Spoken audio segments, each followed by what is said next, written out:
So hello everyone, it's Beauty87 here, and today we are going to rank all my Natasha Denona palettes. Now I've done this with a few brands. I started doing this before it kind of caught on and got popular because I had originally did ABH, I did Dose of Colors. I think those two ended up getting deleted because when you all don't watch stuff and it's been sitting there for a while, I have a tendency just to erase it. But if I remember correctly, I did keep the one of me ranking all my melt palettes in stacks. I believe I did that.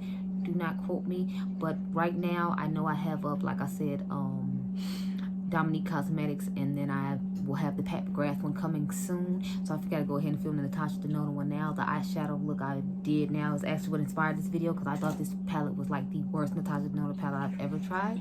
So I figured I would rank them now, and then I could show you why. Like, okay, so let me start off with which palette this is. This is the Natasha Denona Tropic palette. This is the worst Natasha Denona palette I have ever tried. This is terrible. I'm gonna have to try it again with my ABH eyeshadow primer and see if it works better that way and helps with the color payoff, because right now it just looks like ass. This shimmer that's on here is the only thing that's saving it, and it's not even from this palette. I have the the Hourglass Veil eyeshadow primer on, and it works fine with the other palette I'm gonna talk about that's higher up, that I like, that I got recently, but this one is terrible. So I have this color Sangria on my lid and all those crease right now, and you can't even tell I have it on. Like, I feel like you can barely see it like on camera, and I blended for a good minute in the video on both sides for you to see it, and I feel like you don't see anything. So just off that one shade alone, this is the worst palette I've ever tried from her. And then I put this shimmer right here in the inner corner, and I feel like you don't even see like anything. It just looks really patchy and terrible, like in this inner corner. On this side looks okay, but the pigmentation for this palette is just not there. Let me go ahead and swatch it so you can see what I'm talking about. Like, the pigmentation is terrible.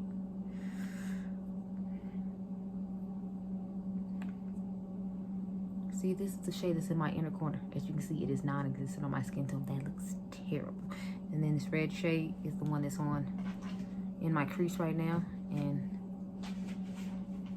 I built this up twice just for you to be able to halfway see it, but in my crease you don't see it at all. Like, those are the only two colors I've used in this palette so far, and they are absolutely terrible. So that alone just makes me know that this is not going to be worth it. I'm actually thinking about returning it because it's so terrible, but I think I'll just go ahead and hold on to it so I can reference how awful it is. Plus, I haven't used the purples and the blues in the bottom row to let me know if it can somewhat redeem itself, but either way, I feel like it's the worst palette I've ever tried from her, so it's gonna stay at the bottom at number 6, because I only have 6 Natasha Denona palettes.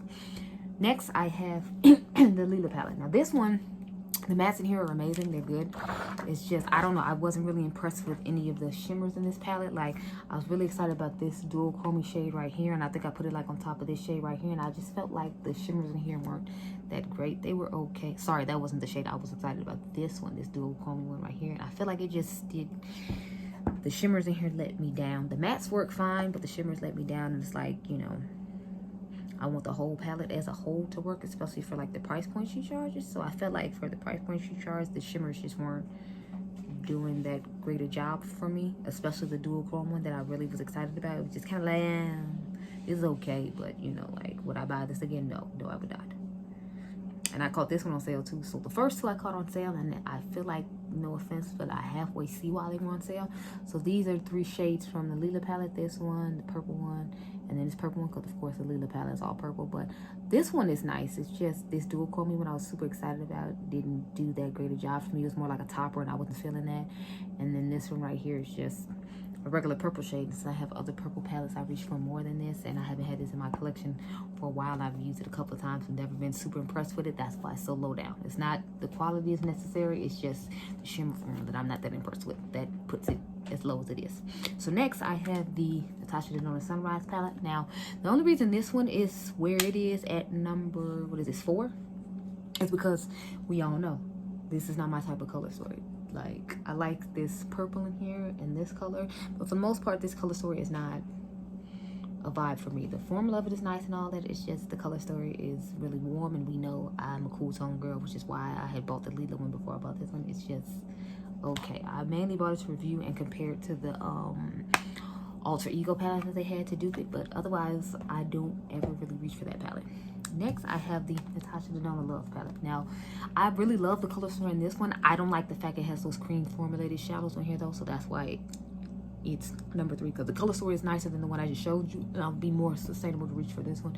But the fact that the color I like in here, this one, Dream, is one of those cream to powder formulas, I don't really like that. And then I have similar colors to this and the other palettes that I reach for more, so it's not like it's not a nice color story and it's very pretty. It's just I'm not really vibing with the cream to shadow, cream to powder formulas in here, which is why it's not higher up on the list.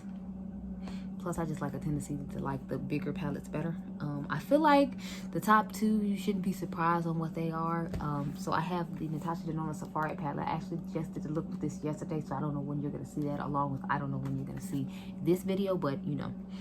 I remember Mel Thompson talking about how horrible this palette was, which is why I didn't rush out to get it. But when I saw it went on sale on whatever holiday it was before this sale that just came up recently, I wanted to get it. I ended up not getting it. I forgot what happened. I think I waited a little bit too long, and then the sale had already ended. But this is what it looks like. Y'all know the top row is really what's calling my name. The bottom row is okay too. The middle row I don't really care about, and of course obviously these 2 shades I can't use, but the mattes in here work beautifully. I don't know what problem she had with it and why she had the problem she had with it, but this palette worked beautifully for me. When I used it yesterday, I used 2 different looks, so I could use 2 different shadows in here to make sure like it wasn't patchy and I didn't have the issues that I saw in her video. But this palette is amazing, and I put it at number 2 because I actually really like it. Plus it helps me use a lot of my single shadows, because since it's an all matte palette, I have to go get singles in order to use with this palette, and that helps me use the single switch. That's another reason I appreciate this palette. And of course, I feel like you all should have known what number 1 was going to be. It is going to be the gold palette. I absolutely love this palette. This is the first big size Natasha Denona palette I bought, because I used to buy those little 5-pan ones she'd have for the holidays. Oh crap, y'all, my gold just fell out of this palette.